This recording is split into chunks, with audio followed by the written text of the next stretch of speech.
Oke, semuanya, apa kabarnya kawan-kawan, teman-teman, murid-muridku yang berbahagia? Semoga semuanya masih sehat-sehat dan masih dalam lindungan Tuhan Yang Maha Esa.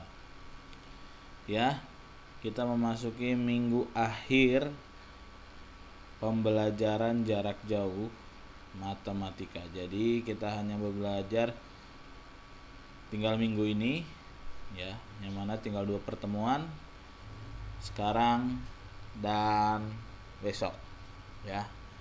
Setelah itu untuk kelas 6 tinggal duduk manis dan mempersiapkan kelulusan, ya.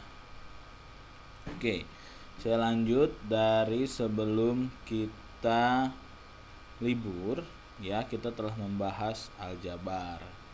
Nah, di sini saya akan membahas yang lebih spesifik lagi, yaitu membuat suatu persamaan aljabar dari sebuah soal cerita. Jadi aljabar di sini sebagai fungsi, ya, untuk mengandaikan, untuk mengumpamakan, ya, sesuatu hal yang belum kita ketahui, ya. Sebagaimana pertemuan sebelumnya, bahwa penggunaan aljabar dalam matematika adalah menggunakan sebuah simbol, huruf atau apapun itu untuk melambangkan sesuatu yang kita tidak ketahui.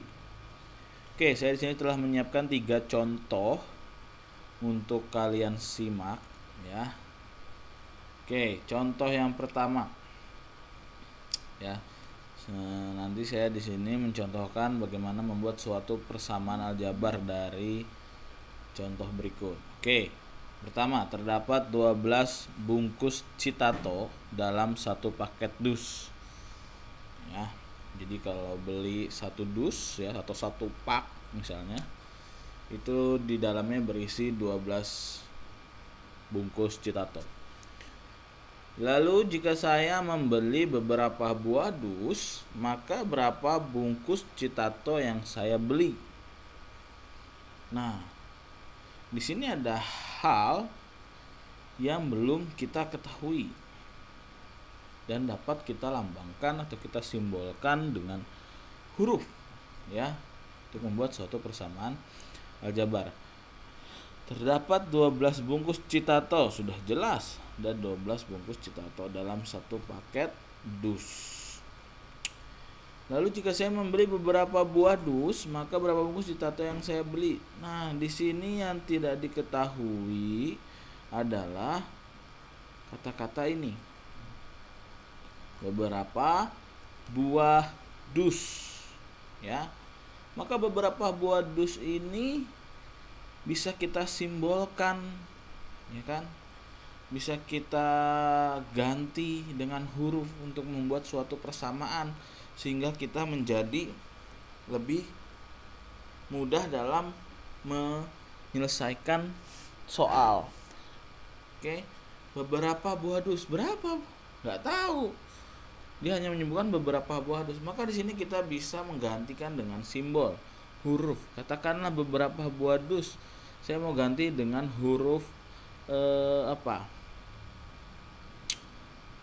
misalnya X. Maka membeli X buah dus. Karena saya nggak tahu mau beli berapa. Di sini hanya dijelaskan beberapa buah dus. Lalu di sini balik ke pertanyaannya, maka berapa bungkus citato yang saya beli? Nah, jika dalam satu paket dus berisi 12, ya, maka jika saya membeli beberapa buah dus, maka operasi hitung yang saya gunakan di sini apa? Penjumlahankah, pengurangankah, perkaliankah, atau pembagian? Ya, perkalian. Di sini saya akan menggunakan perkalian, ya. Karena satu buah dus itu 12, maka jika saya membeli beberapa buah dus, katakanlah beli 2 buah dus, maka bungkus citato yang saya dapat adalah 2 dikali 12. Kalau saya beli 10 dus, maka 10 kali 12 bungkus, 120 bungkus, ya. Maka operasi hitungnya di sini adalah perkalian. Maka persamaannya adalah persamaan aljabar adalah 12 dikali dengan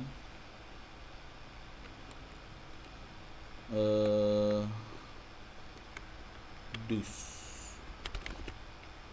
ya, beberapa dus.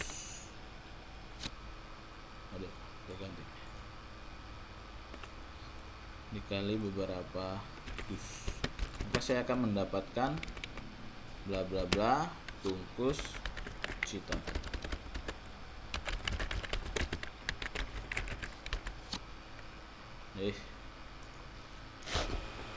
Berapa bungkus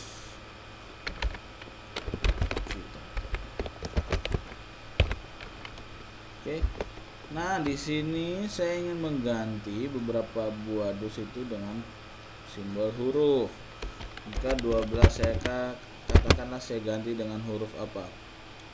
Misalnya D.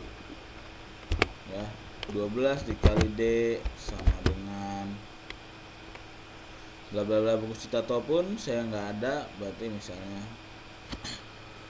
saya ganti dengan huruf apa? Misalnya R C. Nah, karena perkalian dalam aljabar itu tidak disimbolkan lagi dengan tanda silang, maka kita ubah menjadi 12D ya, sama dengan R cita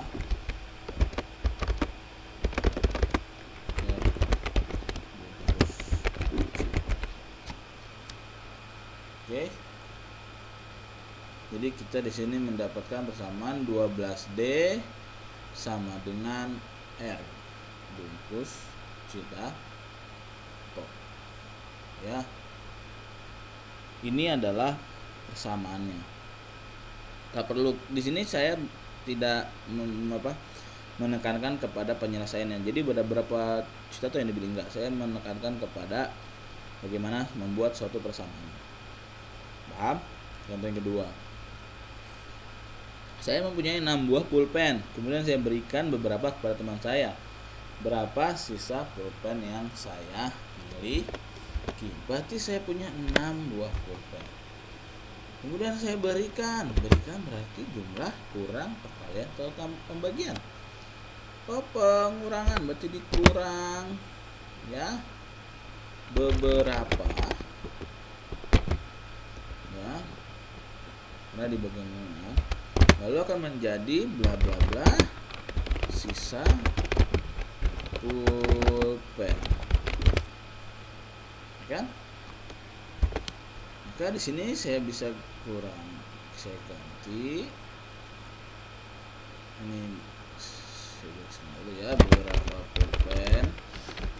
Jadi kita bisa ganti simbolnya 6 dikurang apa, misalnya F sama dengan apa, A ya, kan? Maka di sini saya mengganti beberapa pulpen dengan huruf F dan sisa pulpen dengan huruf A. Maka di sini bentuk persamaan aljabarnya adalah 6 dikurang F sama dengan A. Nah, ya kan? A itu adalah sisa pulpen yang saya ya. F itu adalah pulpen, beberapa pulpen yang diberikan. Jadi di sini kita menyimpulkan sesuatu, kan? Kita menyimpulkan sesuatu yang tidak ada atau yang belum diketahui. Beberapa pulpen F A itu adalah sisa pulpen yang saya miliki. Lanjut contoh berikutnya. Saya gedein dulu. Ferry mempunyai beberapa kotak coklat yang ia simpan di kulkas. Kemudian dia membeli lagi 4 kotak coklat. Ini Ferry beli coklat doang ya, nggak dimakan, disimpan. Nggak tahu buat apa ya, nimbun coklat, mungkin dia mau ngejual lagi.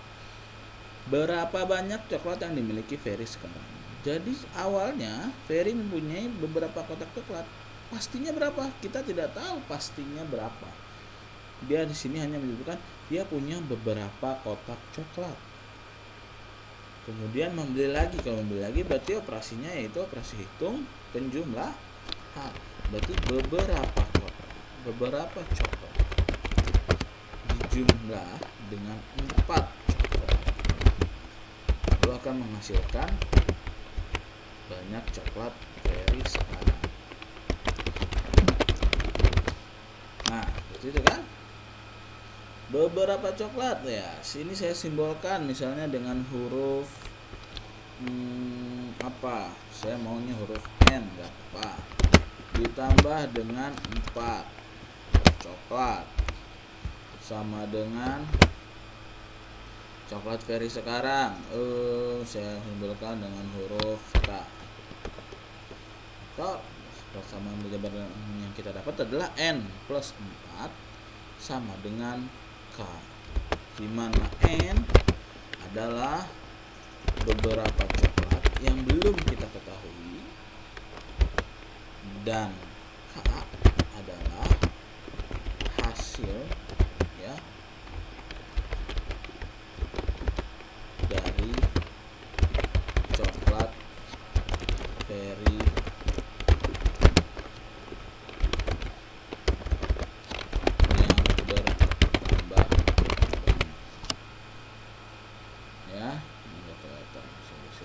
dulu. Mana? Cukup mudah ya. Hanya membuat saman aljabar ya. Ini disebutnya persamaan aljabar. Jadi juga sama. Ini juga disebutnya persamaan aljabar. Yang tadi, nah ini juga sama. 12D sama dengan R itulah persamaan aljabar. Ingat ya, 12D itu berarti 12 dikali D. Oke, cukup sekian dari saya. Setelah itu kalian bisa mengerjakan soal berikut di bawah ini. Terima kasih.